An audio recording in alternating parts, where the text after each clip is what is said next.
that we can. I call Keith Locke. Thank you, Mr. Chair. I just want to continue on explaining how this bill covers a whole lot of government agencies that have search powers well beyond what most New Zealanders would think this bill's about, just the police.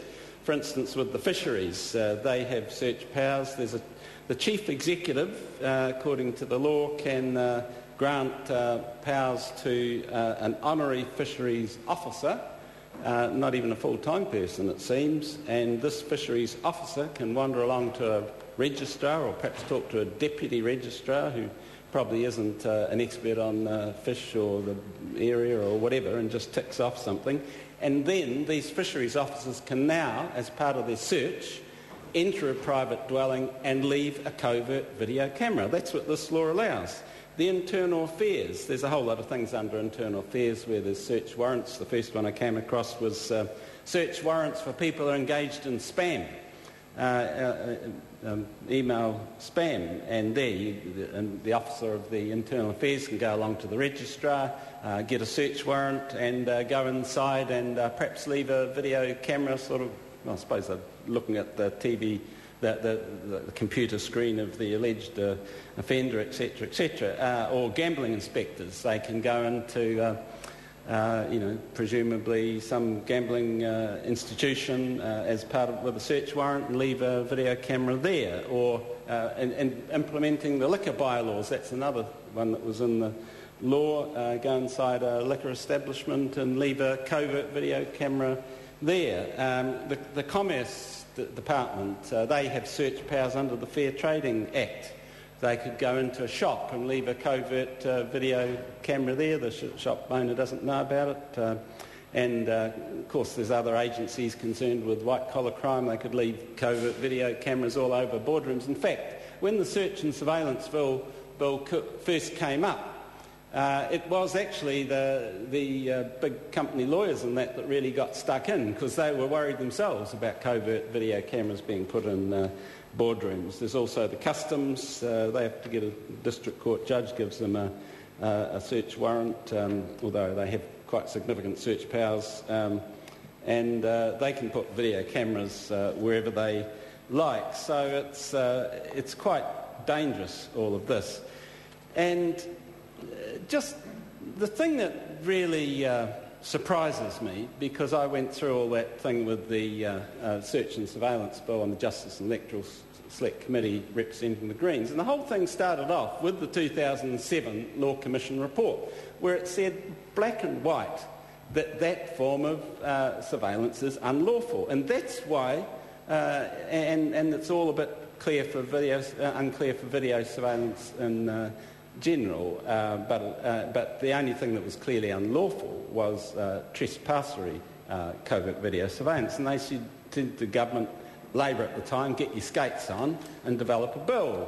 And Labor did, and presented in Parliament 2008, and then for 2 years the Select Committee under the fine chairpersonship of Chester Borrows really scrutinised this. 2 sets of public submissions, all sorts of changes. The Law Commission, particularly Warren Young, who came to the recent Select Committee very critical of the video surveillance bill, he played a huge role in the thing. And so everyone knew that there was a big issue and that it was unlawful, and it wasn't all these subsequent court cases, so-called. In fact, there was only one subsequent court case, the Court of Appeal, one on Operation 8. But in this 2 years of Select Committee hearings, the police were there. Presumably they were taking notes. They weren't just treating us a day away from the office. They knew precisely that the Law Commission had said it was unlawful.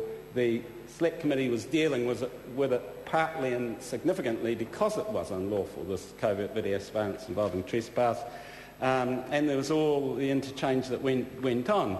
And then, of course, the Select Committee reported back last November, and the whole thing's just been sitting there waiting its second reading for all that time. And the government knew as early as May this year, when, according to Stephen Price in one of his blogs over the last day, the government got a bath, is the term he used, it got a bath in the Supreme Court and the hearings in the Supreme Court on this unlawfulness thing. So the government knew from May precisely that the Supreme Court was likely, or fair chance, there was certainly a chance, that it would rule in its, which was later September ruling, Mr Chair, that covert video surveillance involving trespass was unlawful. So it wasn't as if people didn't know what the hell what was going on, and it just surprises me now that, oh, well, previous to September, people thought it was common law, that anything was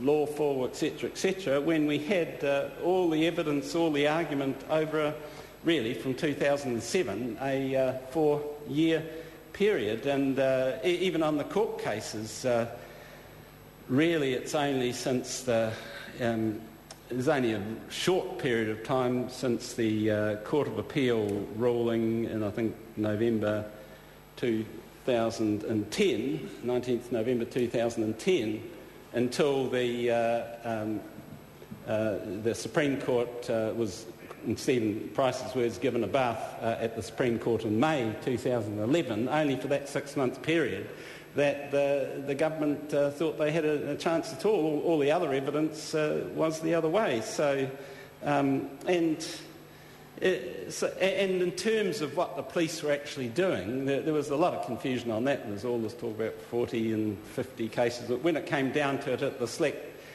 Committee, the police said that there were 13 investigations underway involving covert video surveillance, and the bulk of them were in public places. Weren't even sure that any of them involved trespass, that any of them therefore were illegal, because the Supreme Court had only ruled covert video surveillance involving trespass illegal, and there was no clear indication that there was any cases of that currently with the police. So it's, the whole, as I said, it's been legislation looking for a problem, and there's no reason at all why we couldn't have gone for another 6 months under the present system. The police should have been happy. They just continue on with what they were doing and going before the court on the reasonableness criterion under the Evidence Act, and if they had a problem using if there was a serious P case using the Section 30 of the evidence.